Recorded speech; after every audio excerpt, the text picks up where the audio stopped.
Cruciformers, welcome to my class, and today I am going to teach you a poem, When I Heard the Learned Astronomer, and the poem is composed by Walt Whitman. So, in this video, first of all we would know about the poet, then we will be able to learn the summary of the poem. After that we will know the theme of the poem, then we will learn the explanation of the poem, and after that we will know the hard words used in the poem, and at last we will be able to know the various literary devices and figures of speech used in the poem. So, about the poet. Walt Whitman was born on May 31st, 1819, and he died on March 26, 1892. He was an American poet, essayist and journalist.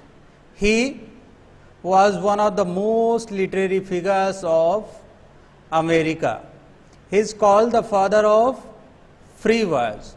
Free verse is a kind of poetry in which poets do not use any kind of rhythm, tone, meter, or we can say it is a poetry without any rhyming scheme. He is also called the poet of democracy. His major work, Leaves of Grass, was first published in 1855. His poetry often focuses on both loss and healing. His poems, O Captain, My Captain, and When Lilacs Last in the Dooryard Bloomed, were written on the death of Abraham Lincoln. Now we will know the brief summary of the poem. The speaker of this poem, poet himself is the speaker of this poem, says that one day he attended a lecture by a well-educated astronomer. He sees proofs and figures in columns. He also sees charts and diagrams that he is supposed to analyze mathematically.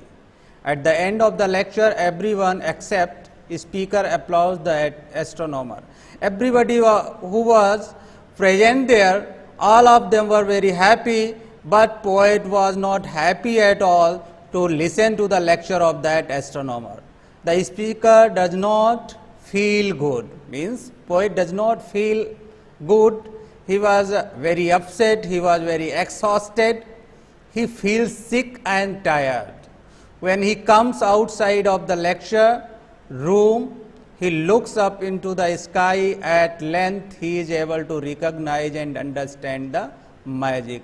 But after the lecture, he decided to come out into the sky, and looking towards the sky, towards the moon, stars, he became happy, and he was able to know what was the magic, what was the logic behind the lecture of the astronomer. Now we will know the theme of the poem. The theme of the poem, dissatisfaction, man and natural world, and isolation are some major themes in this poem. The poem presents two things: society's view of knowledge and speaker's interpretation of learning. As we know that society believes in rote learning, but the poet, the speaker, wants to learn the things by experiencing them, right? The poet is not happy with the mathematical logic of scientific process presented by the astronomer in the lecture hall. He was, whatever the charts, diagrams and logics were given or presented by the astronomer, the poet was not happy at all with them.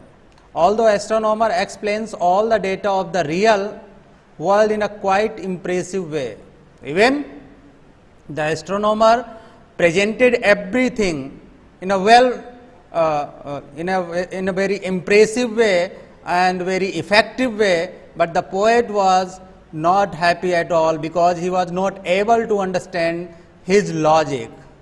That's why he likes to walk out in the nature to see the magic. So that's why he decided to come out into the natural world, in the nature, to see whether his logics were correct or not. If we go in the depth of the poem, we find the poem elaborates how people can appreciate certain things in the presence of nature.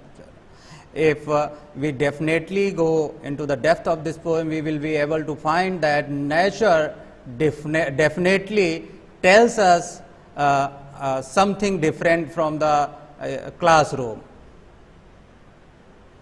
Now we will know the explanation of the poem. First, see, when I heard the learned astronomer.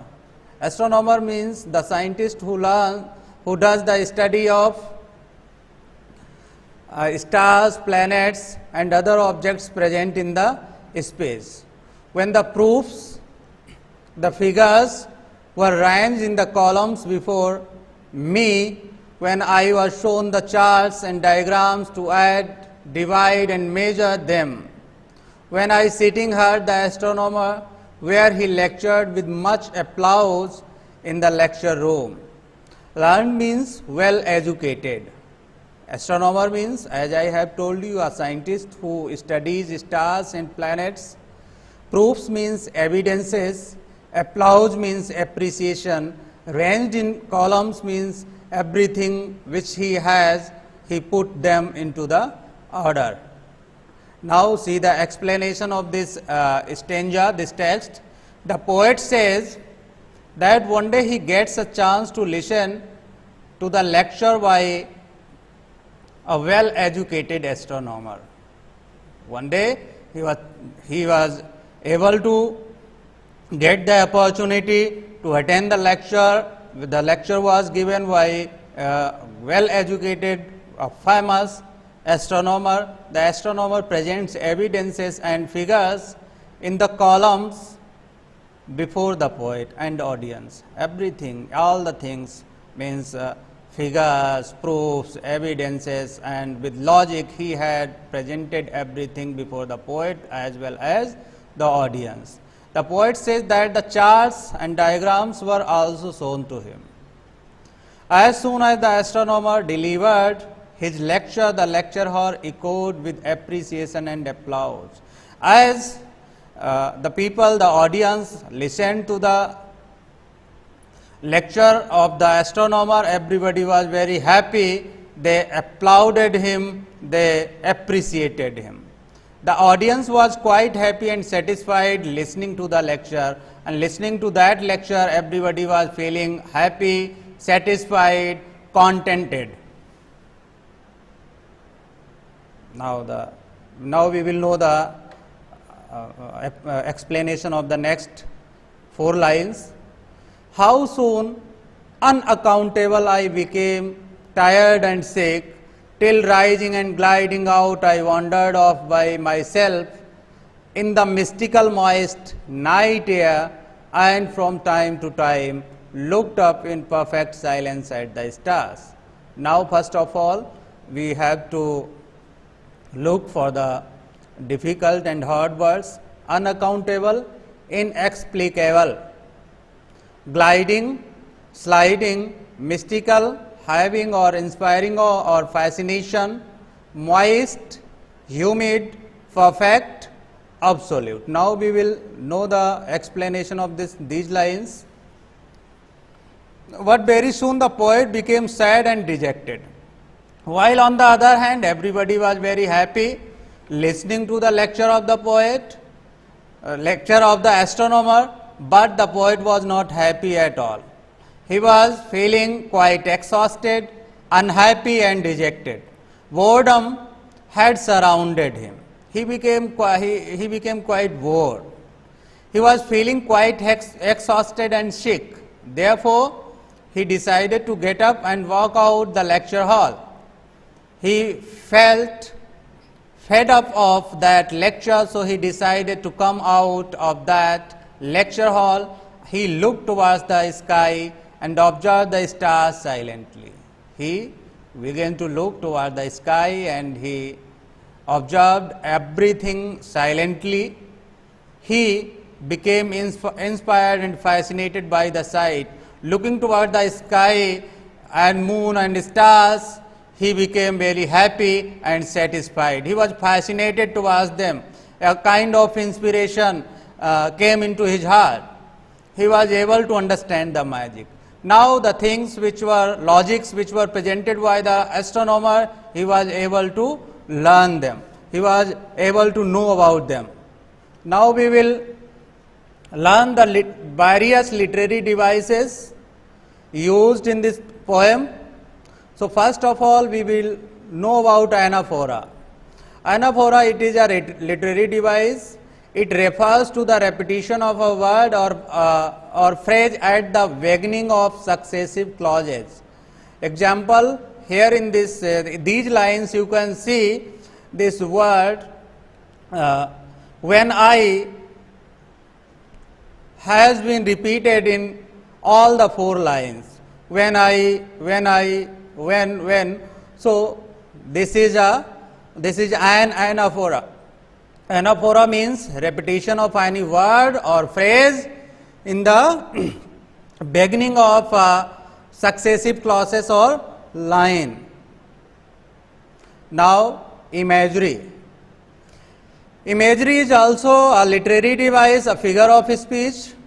It is used to make reader perceive. Perceive means beta feel. Perceive means feel things involving their 5 senses.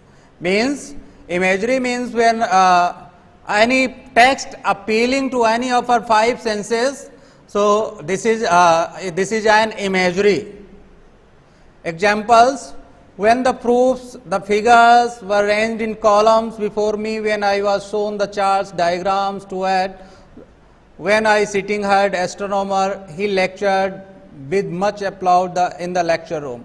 So these proofs, figures, only we can feel them, we can see them with the help of eyes, we can hear anything with the help of ears. So here this text has appealed to our 5 senses, so therefore the literary device is imagery.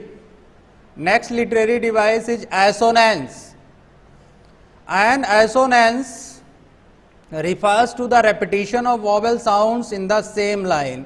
If any vowel sound is repeated in the same line, in the same